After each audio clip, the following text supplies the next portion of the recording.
welcome to Shrubby Buddies Podcast, where we talk all things horticulture right from the heart of Zone 6B. So grab a drink, step into the garden, and grow with us as we talk plants, tools, tips, tricks, with a healthy dose of comedy and banter. Whether you're crushing it in the landscape or just trying to keep the one plant alive, we've got you covered. And as always, love you harder plus two. Hey, Shrubby Buddies, and welcome to this week's episode of the podcast. I am Matthew C. Guthrie the first, joined alongside by Timothy Daniel Fleischer the second. The first. Yeah, I'm the first. Timmy, how are you today? Good. Yeah. How are you, Matt? Good. Glad to be back in the podcast room. Here we are. Here we are, Lord. Here we are, Lord. What's new with you? Storm damage. Storm damage today. Nobody wants to hear about it, but I'll bring it up. Yeah, we can talk about it, but you said no one would want to hear about it. You were like, oh, for our topic today, can we talk about storm damage? And I'm like, no one wants to hear us ramble on about. Yep. So today in Dublin, we cleaned up storm damage from the weekend. So this past weekend in Central Ohio, we had some pretty nasty storms roll through on Saturday with some localized storm damage. Tornado? No, don't. Microburst? Maybe. Okay. Straight line winds. I don't know. It wasn't a tornado would have a clear defined path of destruction. Okay. Right? Yeah. Okay. This wasn't. This was a wide area. This was just a all little across here the and city. a little here. Yeah. It was so localized. Nothing was twisted. Everything was just snapped off. So we're going microburst. Or straight line winds. I don't know. Just a thunderstorm with 60 mile per hour wind gust, 70 mile per hour wind gust, and there's leaves on the trees. Yeah, it makes them extra heavy. And it was all of the green ash, honey locust, cottonwoods. What else? Bradford pear. But Bradford pear. That's a blessing. But yeah. And did you say silver maple? Silver maple, yes. So, surprise, Yeah. Does that shock you? No. And black locust. Yeah. So. Very few oaks. Nope. Very few maples other than silver. Right. Okay. No lindens. Storm damage. Yeah, storm damage. So we spent the day cutting and chipping. Yeah. Cutting and chipping storm damage. Maybe even a little bit more tomorrow. Who knows? Well, Who knows what we'll find? We won't be doing any chipping because our chipper is taken tomorrow. By whom? By the streets department. Oh, because they have.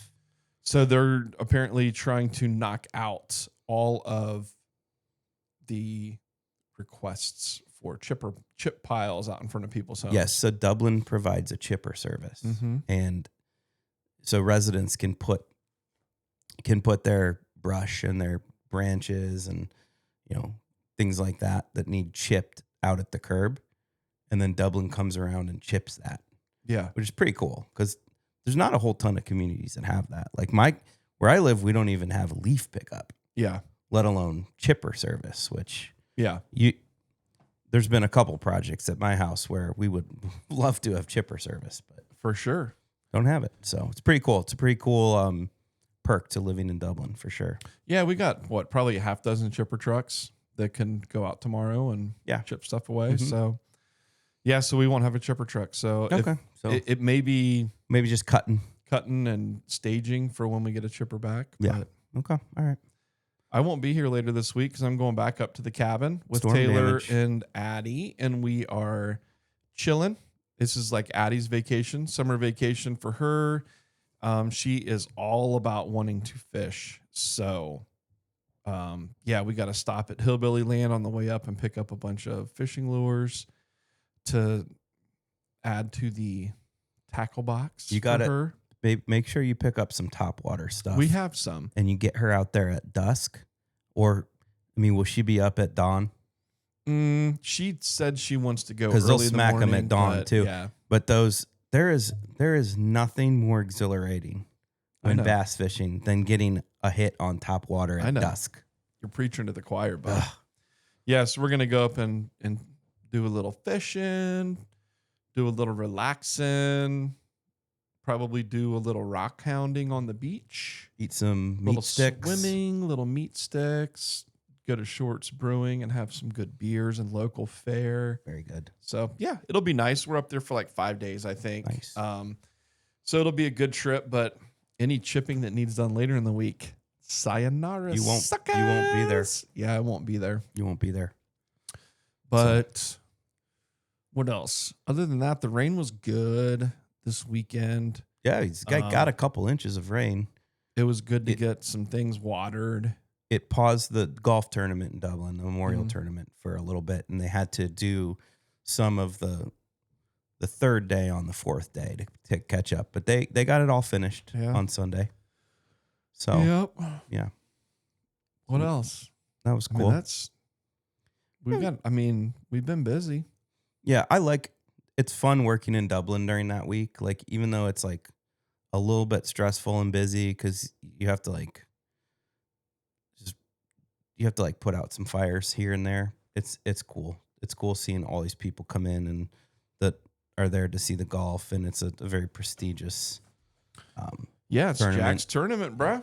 So that's fun. I'm actually sad it's over. If you follow us on the social medias, you saw Tim and I got a chance to meet Tagala, golfer. I forget his first name, but he's our boy now. We got a picture with him. He's our boy. He's officially our boy. He's our boy now. Yep. We follow him on social media. Yeah, cool dude. So that was nice. Had a nice day at the tournament last week for the Pro-Am. Who were the celebrities that were on hand for that? Peyton Manning, Rob Lowe, Chris Pratt, Andre Iguodala. There was another NBA player, I forget who. Jake Diebler, men's basketball coach at Ohio State. Didn't you say Steve Young? Yeah, I heard Steve Young was there. I didn't see him. Okay, yeah. So, there were some celebs on the course for the day, so that was cool. It was. Got to see some of them. I think Peyton's always there. Seems Peyton like is there. Yeah, because I think that he's tied in with the sponsorship. Yeah. So it's one of his deals. Cool. But yeah, I think they all enjoy it. It seems like the same people keep coming back. I mean, they're not going to, they don't have to be there. They could say no. Yeah, they could easily say no. Yeah. So they must enjoy playing Jack's course. Yeah. So been busy getting some spring stuff wrapped up. I still have a little bit left to plant, but not a lot. I know. It seems like this spring has been like, everything's been delayed, and there's still things to do that you would have usually had wrapped up. Yeah. And we did have that big project with like the mural of flowers, the mosaic of flowers. Yeah. Commemorating the 50th anniversary of that golf tournament. And I mean, now the tournament's over. So, but that, and that set us back probably close to a week when it's all said and done. It did. It sets you back almost a week. And it did. And what's crazy is the tournament's over. So like, I mean, it's still there saying like, hey, 50 years, but like it's the tournament's over. So sayonara. Yeah. But now we still got to keep it watered and weeded and stuff. But it'll be all right. Yeah, it'll be good. We're going to do a permanent install next year. Are we? Yeah, all right, dude. All right. Already brainstorming all of this. Okay. So I know you are. Speaking of plantings, what are you digging on right now, dude? Like what plants in Timmy's mind are you just saying, damn, like maybe it's one that you're always talking about, or maybe it's something new that you're like surprised by, or something new that you're trying out. But what are you digging on right now? I'll tell you, it's been the year of the thalictrum for me. Okay. Yeah, fair enough. Meadow rue. Fair enough. And it's funny, some years ago when we were in Asheville a few for the years PPA back. conference, we were hanging with John Greenlee, who is you can explain his role he's in California, right? Yes, Santa Barbara, California, I believe. John Greenlee he's like the grass guru. I mean, I think we actually ornamental grass guru. Do we have? Yeah, right here, the Encyclopedia of Ornamental Grasses. That's John Greenlee book. That's a John Greenlee book there, and we got Walter White, compliments of Timothy Guthrie, my older brother. So Walter White's chilling with us today. And so just going back to my story, we were touring a private residence there on like a mountainside, on a hillside. Yeah. And I don't know, we just buddied up with John Greenlee. Like Hey, he's a goofy dude. He's a funny guy. We're funny guys here and there. And I just think we had a connection. And so we were walking around with him a little, and there was some metaroo, some thalictrum, and he pointed at it and said, thalictrums are going to be big. Like this is, keep an eye on those. Yeah, I just remember him saying like, you need to be planting thalictrums if you aren't already. Thalictrums. And I wasn't. Yeah. But it just, doesn't it seem like they just out of nowhere? He did say that. We grew some from bare root. Excuse me. And then it seems like, now there's like, you're seeing more cultivars of thalictrum drop, like, what's the one? Black stockings? Black stockings. There's cotton candy. Yeah, but it's like, and maybe these cultivars had been around, but they're definitely like, you're seeing them now. They're gaining popularity for sure, because you're seeing them at places, some of the retail centers that you haven't seen them at before. Yeah, Dutch Mill. Yeah. Yeah. So, yeah, but you're right. John Greenlee's the one that kind of turned us onto those. You particularly, really. I do. And, we have a lot of native thalictrums growing in natural areas that, I always like to look at, but I've never really thought about it as a landscape plant. But they've bred some of the hideout of these, because some of the ones you might come across are like 5-6 feet tall. They're just very big plants. And so they're getting down in that more like 3 to 4 foot range. And then, you and I both are a sucker for dark stems, and that black stockings has a really nice pink flower, like a pom-pom, like a fuzzy pom-pom type flower with dark purple stems. And then that really delicate foliage. Yeah. And it's a unique plant, that it's not really a shade plant, and it's not really a sun plant. It's kind of like a partial plant, like an edge of the woods. Yeah. So it can kind of like fit a niche that, you might need something for. You have height in the partial sun. If you want height in the partial sun, it's a great little plant. Yeah. No, I really dig on them. Cotton candy is another cultivar that we've been using. And then do you remember the white cultivar that? Is it just cotton ball? Yeah, cotton ball. Or cotton or something? Yeah. I think it's cotton ball. Yeah. Yeah. So thalictrums. Yeah. You are digging on them. I've got plans to use some here at the house in a couple areas. Yeah, so do we. We have this empty spot in our front garden that we've recently redone. And Megan keeps saying, what are we going to put there? And I keep telling her, like, really like to throw some thalictrums in there, but everybody sold out of them. So. Yeah. Yeah, the black stockings went like, boom, right now. Yeah. And that's the one we want. So, anywho. Black stockings. What am I digging on? What are you digging on? What am I digging on? Golly. I don't know that I have some crazy. Did you just drop the golly? Golly. Actually, yes. You know what I am digging on? What? I am digging on Brent Horvath introduction. Surprise, surprise. Midnight Oil Monarda. And it's like dark black, not black, but like a dark bronzy, kind of burgundy bronzy foliage. And Monarda, by Monarda you mean bee balm? Yes, bee balm, sorry. And then just like the kind of lilac-y colored flower on it. But Brent and I were having a conversation on Friday about just plants, just talking plants, grasses specifically, but we did hit on the Monarda, and he was like, if you like Midnight Oil, you have to get BB King Monarda. BB King? BB King. So I'm like, oh, cool, like the singer. He's like, yeah, BB for Bumblebee. So Bumblebee King Monarda. Okay. And he said it's a pollinator magnet, but it's very similar, a little bit more hybrid vigor to the plant than Midnight Oil.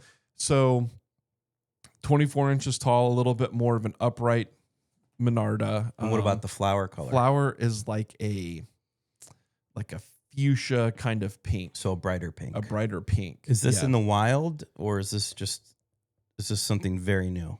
This is new. So it's a PPAF plant. So it's still pending. It's still patent pending. So yeah, I'm gonna order a tray of that. But he, I don't know why. I love those Monardas, and I like them because they're not these big, tall Monardas that are seeding all over the place and stuff. So they still fit into the landscape nice, but they're not these little meatball Monardas either. That I know that you. look You like don't like the meatball Monardas. that look like a little basketball with flowers on it, And I don't know. They still have like a little bit of an airy feel to them, a little bit of movement to them, real pretty foliage that just shines with those bright flowers. And another thing, Monardas. Again, I'm not going to use the word deer proof or something, but typically, because they have that spicy herbal flavor to them, they tend not to get eaten down. Yeah. So, but again, not deer proof, but yeah. So, move your mic a little bit closer to your mouth. There you go. You were telling me I was too close. Well, now I'm too far away. No, you're good now. Okay. All right. Yeah, so the Monarda, you're right, deer proof because it does have that spicy smell to it, and not deer proof, deer resistant. But that brings me back to a video I posted on TikTok, where I was asking for people's thoughts on something I noticed at the greenhouse a couple weekends ago, and that was hydrangea paniculata. And Proven Winners is stamping deer. Literally, it says deer proof. Boom, stamped on the side of this pot with like antlers. It's like this whole logo. And then underneath it in smaller print, it's something like after trials and something or other at the universities. And I don't know what university and trial gardens, these plants have shown, high resistance to deer browse or something, something along those lines. And I'm thinking to myself, are you shitting me? Like high resistance and deer proof are two different things. And also Panicle hydrangea is one of the first things the deer go for. That's what I'm saying. So, and it wasn't like it was just one cultivar. I think I showed a picture in the video of one particular cultivar, but it was literally every single PW panicled hydrangea that we had out there that had that on that. I mean, we do carry some that are like the first editions hydrangeas, but anything that was PW. And I was just thinking to myself, like, this is bogus. Like, because somebody's going to come in there and not know what they're doing. Seems very misleading. And they're going to see deer proof hydrangea and grab it and take it home and plant it in the deer and just kill it. I'm thinking to myself, someone in Dublin. Yeah. Done, Do you know how many deer I saw today? Was 6, 7? Yeah. Double that. Double that. No, that seems strange to me. Yeah. Unless they've bred in some sort of like flavor that deers don't like, but you don't think they did. Or they bred in like the flowers secrete the smell of coyote urine. That'd be pretty cool. Right? Yeah. That'd be pretty cool. Or rotten eggs. Because that's like when you buy like the product that you spray that keeps a deer off, there's a component of urine in there, right? There are some. A lot of what I'm seeing now, though, they're using that like the emulsified egg. Okay. And garlic and some different oils. I think the oils have some smell to them, but it helps everything stick to the leaf of the plant. But it's just like rotten eggs and garlic. Like, doesn't that just sound horrible? And the thing about it is I don't use products like that. I don't have anything against them. It's just two things. I don't want to spray those products. Like when another department at our city of Dublin's mixing that down at the water, it just reeks, first of all. And I don't want to walk into the garden smelling that. And second of all, that's just a lot of work. For us, yeah. To spray, and maybe if you have a small garden or if there's one certain plant you're trying to protect, but, just in the whole grand scheme of things. And some of these now I'm reading, they're saying like good for 30 days or 60 days. And I'm like, yeah, until you get 2 inches of rain. Right. I'm having to reapply some of these products are making some pretty bold claims because I've never had any luck with that. You have to reapply that stuff after a heavy rain. But going back to, because you're talking about forestry at Dublin, and they mix that stuff and they use it on a couple of their annual gardens. But is that what they use it for? Yeah. I didn't know if they used it for like deer rub. No, they spray it a perimeter around some of their annual gardens. But who was it? Somebody, it's Mike Sturts. had like 3 or 4 gallons of that stuff mixed up in his truck. No. And it spilled. No. Or maybe it was Jeff. No. Yeah, and it spilled inside the truck. No. Mm-hmm. And it was like squirting all inside the truck from the sprayer. Yeah. That's rotten. Dude, horrible. That sucks. I didn't know that. No, I don't remember that. Yeah. All right, back on track. Monarda. That's one that I've been digging on. Midnight Oil, Monarda. Midnight Oil. I said Namarda. Monarda. BB King, Bumblebee King is next up on the docket. So that's one that I'm looking forward to getting from Brent and getting in the ground. We had a really interesting email came through a few weeks ago from, can't remember the lady's name, but she works for John Greenlee out in California, emailed us, hey, Brent Horvath from Intrinsic Perennials sent us this nursery management magazine that you guys were in. And we saw your article. John wanted me to reach out to you guys and tell you that you need to order some brush strokes, Cecillaria brush strokes. So one of his introductions of an autumn moorgrass. And what'd you say? I was like, oh, funny you say that because we've used it. Tim's obsessed with it. Love it. And we plan on getting more, but yeah, brush strokes. So it was just an interesting conversation, email chain. And then to piggyback onto that part of what Brent and I talked about Friday were some of these grasses that Greenlee has, because I'm looking through his list of stuff on his website and I'm like, okay, is this zone hardy to us? Okay, no, that's not. Maybe this one is, but how does it reseed specifically some of the pennisedums grasses? Because what is it? Hamlin, fountain grass seeds around pretty. Pennisedum. Yeah, pennisedum. But Hamlin and does Carly Rose? I think Carly Rose seeds around. Hard to say.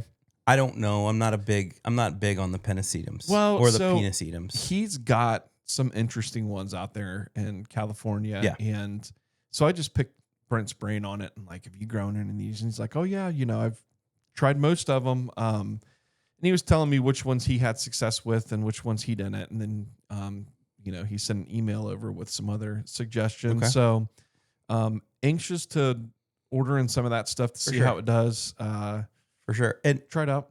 And the brush strokes that you mentioned, that's is that something that's going to be readily available? Probably not. Yeah. It is now for us, but like in your local garden center. No. You can't even, so unfortunately. You can't even get regular. Yeah. It's hard to find just to get Cecillaria autumnalis, just plain old autumn moorgrass. It's hard to find in a regular garden center. It's a cool plant. I think that Google it and take a look, but also maybe in B-roll we can throw some photos of that little like parking lot island I have with just these long stems with the flower head on them. And it just again, you just got to see the picture. They're just a small semi-evergreen, tough little grass with a cool lot of season grass, tons of personality. Yeah, I mean they just fit perfect as the base layer for. I don't think there's anything that those wouldn't go well with. As far as like a pairing. Yeah, so we use a lot of John's other introduction, Greenlee Hybrid. Have a lot of good success with that. It's very similar to regular autumn moorgrass, but a little bit smaller in size. But yeah, so brush strokes. That's another one you're digging on. Brush strokes. I'm digging hard on the brush strokes. Yeah, that's a good one. So I'm anxious because there's feather reed grass that I want to get that is Calamagrostis. Yeah, it's Calamagrostis, but I can't remember which cultivar it was. We talked about it this morning. Nootka. Yeah, Nootka. So it's like Nootka. It's like this kind of round shaped Calamagrostis. So Carl Forster, you see the flowers sit up straight above it. Carl Forrester's like an exclamation point. Yeah. This one kind of has the flowers all around it, but I mean, it's a stout little plant, 18 to 24 inches tall by 24 inches wide. Nootka. Could be a cool little plant. And then there's similar to Nootka, is one, I think it's called the King, maybe. And it's just a much larger version of Nootka. Yeah. I like to say Nootka. I know. Nootka. So those are going to be some that I try for sure. Okay. All right. Yeah. Oh, I got another one I'm digging on. What? And I've said it before, but Spigelia. Oh, yeah. They're banging right now, too. Yeah. If Spidgies is something you should be able to find. And if you don't have Spidgies in your garden, what are you even doing? Second of all, I got a lot of points to make on this one. It will be perennial plant of the year in coming years, guaranteed. It's very, very versatile. Okay. Full sun, full shade, and everything in between. I believe you. Okay. Dry, pretty wet. Doesn't really matter. It's a tough ass plant. Yeah. Native. It's a native plant to the eastern U.S., so not right here in Ohio, but just a really cool fire engine red flowers with the yellow throats, and I've said it before, but it's one of those plants that reseeds in my garden, and I'm happy to let it do so. I'm just happy to see little, Brendan and I were talking about Spidgies, I don't know, last week. I had the new Walters Gardens catalog sitting on the table in the cage. I was flipping through it. And it might have been Friday. I don't think you were there. And came across a page that had their cultivars of Spigelia that Walters grows. Mm-hmm. And I'm looking at it, and I love the plant. But I'm like, is it really necessary to have this many different cultivars of Spidgie? Because there's like, I don't know, 5 or 6 different ones in there. And I'm like, I can't tell a damn one apart. And that's the thing. Like, I'm pretty good at telling stuff apart like that. But with the Spidgies, it's just like, you're saying that one's a little bit more orangey? Yeah, one called orange slices. And I'm like, and then one called apple slices. Yeah. And I'm like, they both look just pretty red to me. Yeah, exactly. I mean, we were both like this. Okay. Like this color red. Yeah. Like whatever. But yeah. Maybe I didn't look at the size. Maybe it was the size thing. Who knows? But I think it was more flower color. Yeah. Is what they were getting at. And I just wasn't seeing it. Yes. So what you're saying is you can't go wrong. The Spidgies, just whatever cultivar you find at your garden center. Close your eyes. Buy it and plant it. Boop, this one. Yep. Buy it and plant it. You know what I think's crazy? Here we are, like first week of June, right? It's June 8th. Yeah. Butterfly weeds flowering. Alliums are flowering. Yes, it seems a little early, doesn't it? I'm seeing stuff that would be expecting to see in July flower. Sure. Flowering like now. And I'm not talking like it's just starting to set these flower buds. I'm talking butterfly weed is in full on flower. And it's a pretty plant. There's allium that's in like millennium that's in full on flower. I'm just like this. It's just odd, just strange. I've seen sedum with flowers, like fall flowering sedum. And if I remember correctly, because I have some of the butterfly weed planted near penstemon, dark leaf penstemon, like Cossackers Red or something. And the penstemon's flowering. The penstemon's still like full on looking beautiful. Oh, and usually that butterfly weed starts to bloom as the penstemon's done blooming. Yeah. So everything's a little early.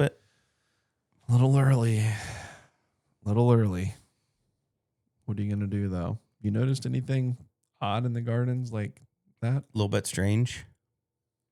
I mean, I'm just thinking like that. Butterfly weed and allium. I don't know. Not really.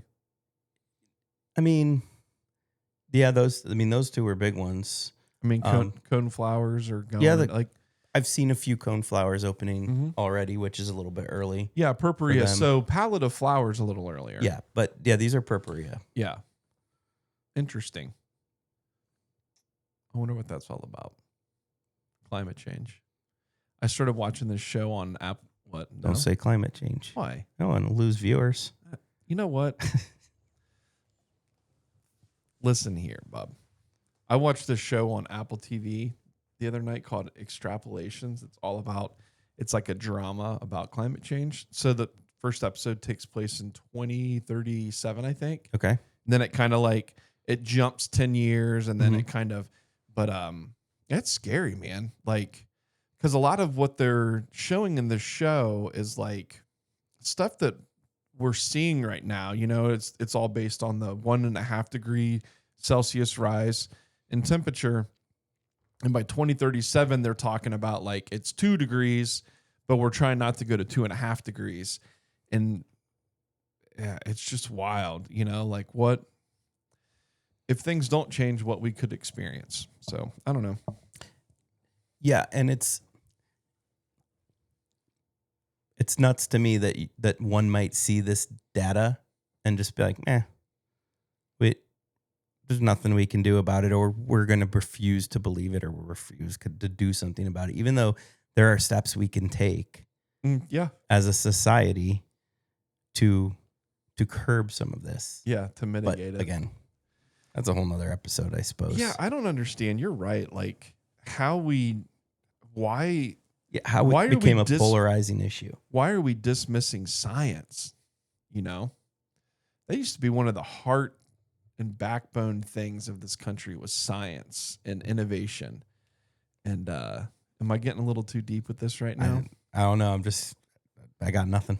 Anyways, yeah. So that stuff's flowering early. Tim, you found something kind of interesting today at work that you wanted to talk about on the show. What? I did. So I was taking a look at one of my favorite sweet gum specimens in Dublin, and it's a sweet gum, liquidambar styraciflua, gold dust is the cultivar. So it's got neat variegation in the leaves, like dappled yellow spots, and inconsistent. So some leaves might have just a little touch of it, and some are full of it. And I pulled down a branch to show somebody, and I found a few leaves on this branch had rounded. So if you can picture a sweet gum leaf, it has very pointed leaf tips. But these were rounded leaf tips. And there is a cultivar called Rotunda loba that exists. And it looked very similar to that, but it had the variegation on it too. Yeah. So I was like, Matt, I think I found something. And we looked at it, and Matt took some pictures, and Matt sent the photos over to Dave Danaher and gave him a call, and he seemed pretty excited about it. He said, keep an eye on it. If it continues to stay stable through the year, mark it, and then in the winter, let's see if we can propagate some of that. Yeah. So yeah, that's pretty cool. Dave's a cool dude. He's an older gentleman that lives, 30, 35 minutes from us here. He's kind of in north central Ohio, north of Columbus. But he's a plantsman for sure. And he does a lot of plant propagating, specifically with trees. So he's doing a lot of grafting and things like that. But what sets his nursery apart is that the things that he grows are so one-off and unique and cool. And like if you're a plant person, you'd just be in heaven walking through his houses. Yeah, for sure. So he sells like collectors type plants. I mean, He sells the normal stuff too, but for example, there's a tulip tree that he has got, and I can't remember the cultivar name on it now. But it's not Oreo marginata, because that's the tulip tree that you can find in the trade is Oreo marginata. But this one's a little bit different. This one has bright yellow variegation, and it holds that variegation better from the time it leaves out until it drops the leaf. And it never varies through the season, and it just looks like the tree's glowing. But you're not going to find these anywhere. You're going to find them at a nursery like his. And what did he say? $300 for a 6-foot tall tree, and it's probably in a 3-gallon pot. Yeah. I mean, 6-foot tall tree, very, and it'll be a very skimpy looking tree. And that's the thing. Like, that's just one of many cool things that you'd find at his place. I always try and explain to people, I say, have you ever heard of Mr. Maple? Now, you had the Mr. Maple hat on in last week's episode. So Mr. Maple, if you're unfamiliar, they're a tree nursery in Tennessee. Is that right? Or is it in North Carolina? Anyways, down in that area. And they are they do online sales of plants. Mail order plants. They do have this crazy good YouTube channel where the brothers always introduce, it's like a new Japanese maple a week or something crazy like that. But if you've heard of Mr. Maple, Danaher's very similar to that, but much smaller scaled.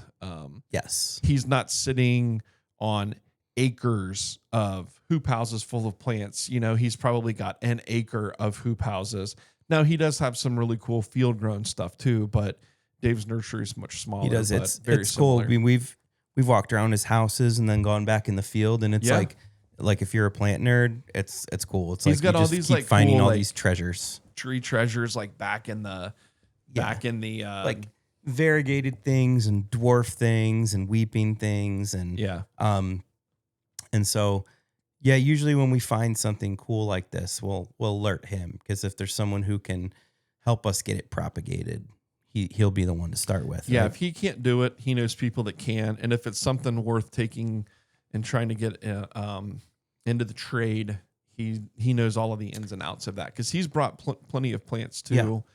You know, plants that are used in the landscape today. So and you know what? It just dawned on me. He's got that really cool ginkgo, the one that Kyle bought. What's the cultivar on that? Survivor.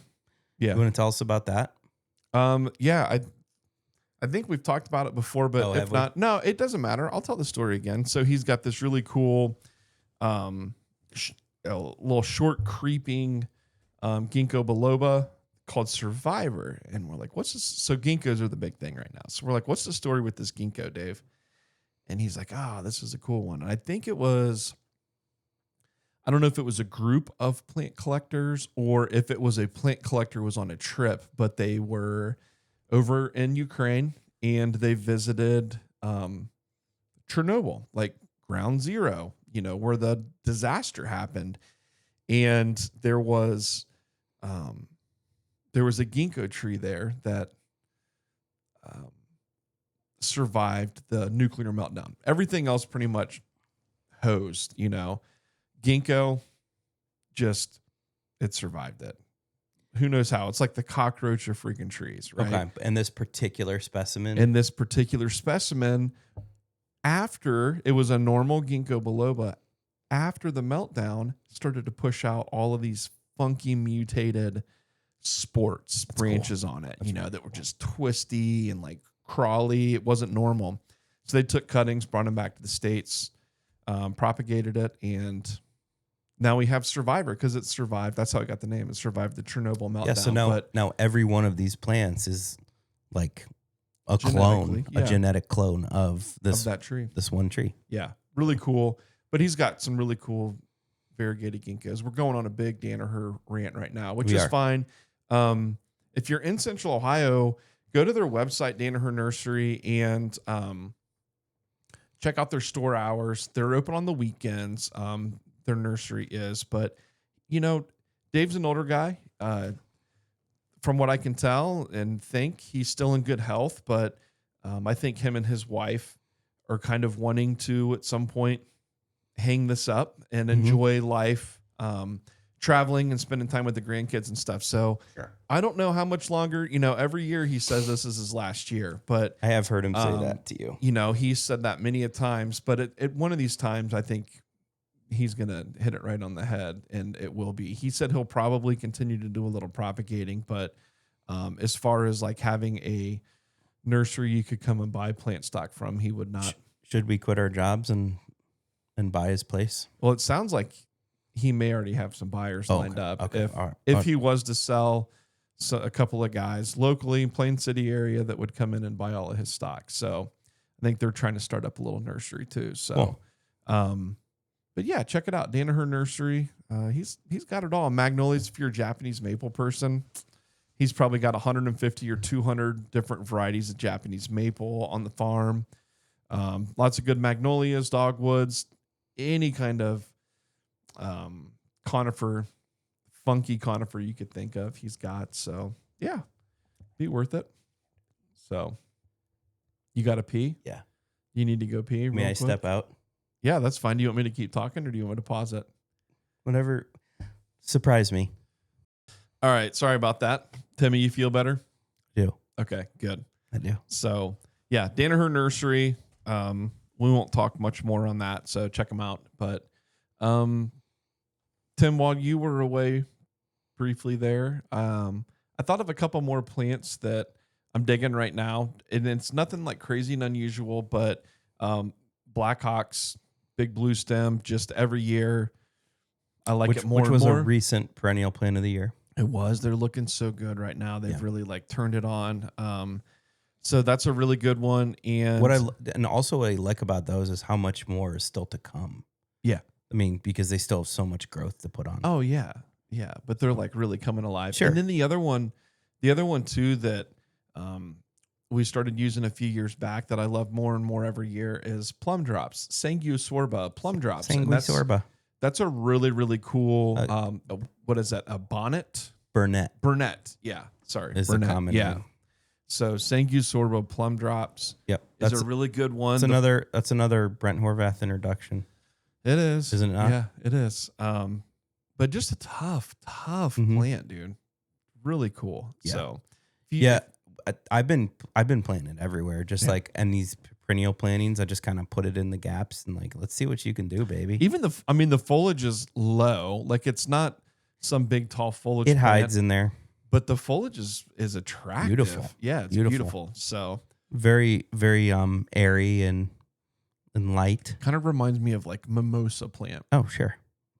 Sensitive plant. Absolutely. So for sure. There was another one plant that you've been digging on that I ordered a bunch of that just came in for you. When I was giving the toilet a golden shower, I was thinking of golden needles. Okay. Sporobolus golden needles. AKA prairie drop seed.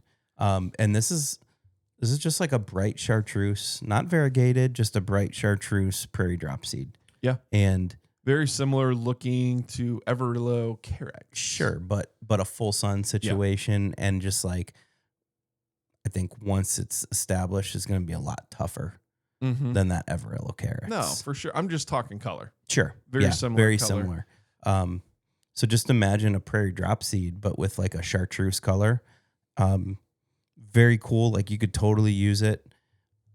You could totally use it in mass as like your base layer, or you could just throw pops of it in the garden too. Like a couple different ways you could use it. So I like mass personally. Yeah. Well, I'm using it in mass down in like a distant area. It's kind of an area in one of my parks to draw your eyes in. Like, look at that brightness over there. Let's go towards that. So that's where I'm going to use it. Okay.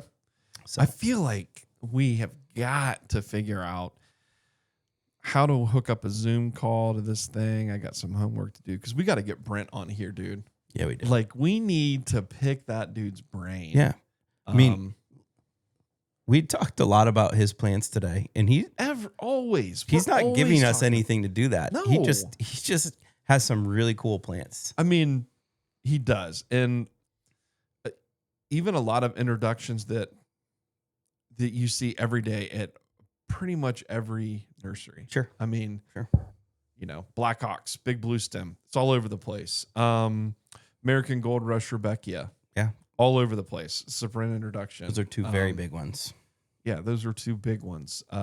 We used a lot of I don't know how popular it is, but we used a lot of the Pillow Talk sedum last year too. Well, he's had some good sedums come out. He's had some really good, I think one of the books back here somewhere, I think back here behind me, I have one of his books that's sedums, is the title. What else? GMs. He's put out some good GMs. Okay. Grasses. Oh, what's that one? He's got that one GM that's fucking beautiful. Mai Tai. That's his, right? Mai Tai GM is his. Ooh. Yeah. So he's done some incredible things. Monardos, So yeah, he's done some really, really cool stuff. And this latest one is the Scirpus Stars and Stripes. Stars and Stripes, yeah. which is like a striped, variegated, grassy like. Yeah, I'm not very familiar with Scirpus, but it's definitely cool. It's definitely interesting. I'm not super familiar with it either. Cool plant, definitely interesting. I love that he's come out with it because it seems like a lot of people are excited about it. Right now, where I'm at in my life, it's not for me. You haven't fallen in love with it. I haven't fallen in love with that one yet. But everything... Who knows what tomorrow will bring? Who knows what tomorrow will bring? So we need to figure out how to get Brent on here so we can just talk about like how he does it consistently. You know what? Maybe we should dial up a PPA interview. Okay. I don't hate that idea. The only issue I have with that is how are we going to bring a whole podcast recording studio with us? Unless we just did one camera and like some wireless mics. Yeah. Simplify it. Hey, we'll pull it off. We can definitely try. We'll pull it off. We'll talk to him at Cultivate next month. So he's got to agree to that first. Yeah. What else? One plant that, one plant I wish I could grow that I can't. It's a shade-loving perennial is Actea. I've tried a handful of times. Is there a specific one that you... I can't remember the cultivar names. I've just never had great luck with Actea, and it bums me out because I really like that plant. Because I use that. I use some of that you got it like bare root, and we and I don't know what cultivar it is because I don't think they had labels. But it's doing fine. Is it? Yeah. Okay. It's its first season, so it's there and it's growing. It's not super vigorous yet, but another one we're looking for our front gardens, beside that Thalictrum is like an Actea chocoholic, and I just can't find it anywhere. Yeah, so maybe that's one that I've tried. I'd like to try to grow it, but I have trouble finding it. Yeah. So. Okay. I'll keep my eye out too for it. Actea is one that I've struggled with, and some of the coneflowers like Powwow Wildberry. I know that's a really big one in the nurseries. I don't know what it scored at Mount Cuba, but it's very important what it scored at Mount Cuba. Hey, you've turned me on to that. I know, I bust your balls about the trials and stuff, but I find myself going to Mount Cuba in Chicago and checking out Richard's stuff too. You know who got the highest rating on that Mount Cuba trial? Picabella. Okay. So FYI. But I think Powwow Wildberry is one that I've struggled with. Not white Powwow Wildberry, or not Powwow White, but Powwow Wildberry. Like with it coming back? I've had it come back, but it just doesn't look good. Okay. It's short, stumpy. Okay. Just doesn't, yeah. Okay. All right. But interesting. I don't know. So there's a couple plants that that I love that I just... sad because I can't grow them really good. I planted some echinacea. I believe it's called Glowing Dream. Yeah, it is. I ordered it for you. And it's got a real nice bright pink flower and a bright orange center. A little bit more on the compact side, but not super small. And then some dark stems. Like we're suckers for those dark stems. So I'm excited to see how that one evolves. Yeah. So very cool. Yeah. What else you got to add to this week's episode of the podcast? I mean, it was really just kind of a grab bag. A potpourri, if you will. No real defined topic, just kind of what we're loving and all of that. So yeah, our tomatoes at home are really starting to take off. Did you get Amelia's tomato stand going? We're still working on it. Okay. Like we don't need to have it going until we actually have tomatoes. So we've got a little bit of time built in. So we're working on it. I need to get some casters because we want it to be able to roll down the driveway. I can hook you up with some casters. You can? Mm-hmm. Like, what do you mean hook me up with some casters? Hit me up. Okay. I was just going to run to Home Depot and get some casters. Hit me up when you want casters. Okay. I didn't know you were. I'm a caster guy. I didn't know you were a caster dealer. I'm a man of many things, one of which is caster dealing. So, yeah, hit me up when you need a caster. So, yeah, we did 26 tomato plants this year and like 9 peppers. But usually, I don't think we've ever had more than like 10 tomato plants. So, we're going to have some tomatoes. So, hopefully she can sell these tomatoes. Golly. That's going to be part on us. Golly. Golly, indeed. Getting it out there on social media to the community saying, hey, come by and buy Amelia's tomatoes. And I think we're going to keep them like super reasonably priced too. Like, I mean, we all know that tomatoes taste better out of a garden than they do from the store. And we're not trying to, it's not like something we're trying to get rich about. We're just trying to have fun with it. You know what the key is? What the key is? Yeah. The key is to become friends with the tomato grower so you don't ever have to grow your own. Oh, yeah. Because I know you're not interested in growing vegetables. So here's the thing. That's fair. No, here's the thing.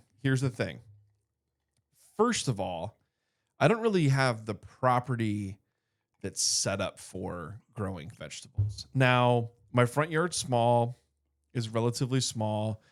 I could grow things in the front landscape. I don't want to do that. I don't want to grow vegetables in my front landscape. Okay. I love the idea of it. The HOA would have your ass if you were growing vegetables in the front yard. But they would have your ass. But I think it's great what Brie Arthur does. Sure. Fantastic. And I think it's a great idea for people to do. I personally don't want to grow in landscape with vegetables. And my backyard's all shade. It is. Second, some years ago, I rented a house here in town. We were on a very large lot in town, but it was all set in the backyard. And I kept a probably 15 by 20-ish foot garden. Okay. Did that for 3 or 4 years. And then also when I worked at the horse farm part-time, we had like a 1/4 acre vegetable garden up there. So you had a 1/4 acre for your quarter horse? Yeah. And let me tell you, I got my fill of vegetable growing. You're done with that shit. Those are big gardens. It's a lot of weeding. Mm-hmm. It's a lot of like pinning leaves around cauliflower and, I mean, we grew it all. And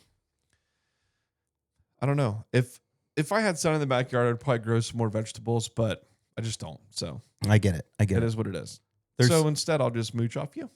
And that's fine. And I mean, there is something just really nice about going like in July and August, going out to the garden and grabbing a handful of tomatoes, slicing them up. They're nice and warm from the sun. And then just throwing them with some basil and some mozzarella cheese and some olive oil or something, like just that simple salad with those tomatoes you grew. Yeah. It's not like a cost saving things at all.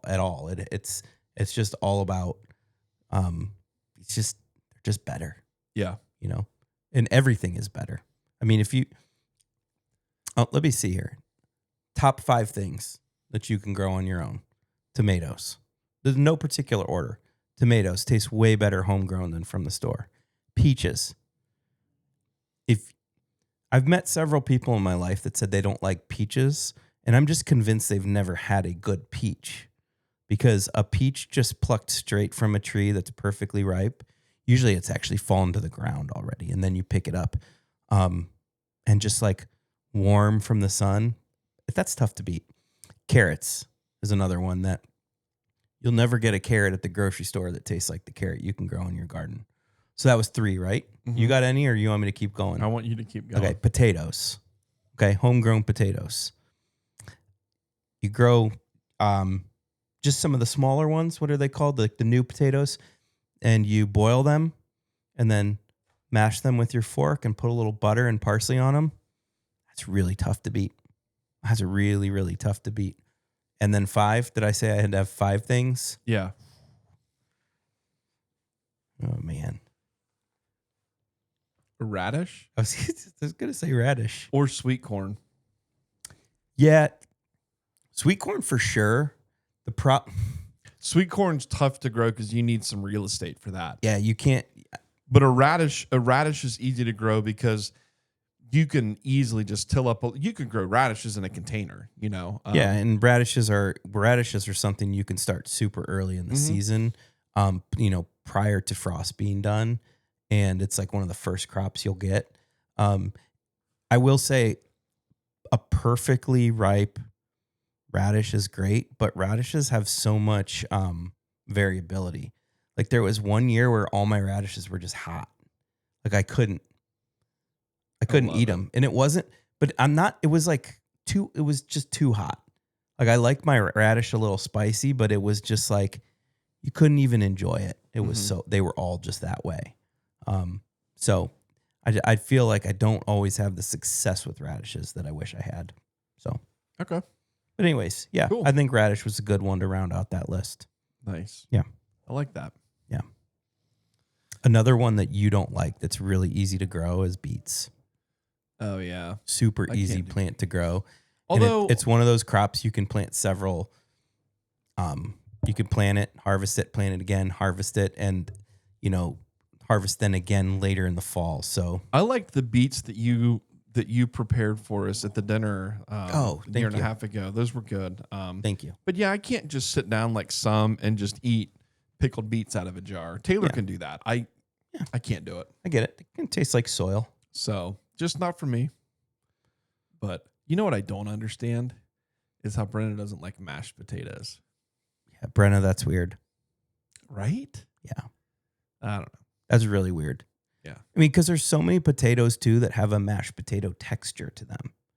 Like even the inside of some French fries is just like, it's like mashed potatoes with a crispy coating. Outside. Yeah. So anyways. Love it. Yeah.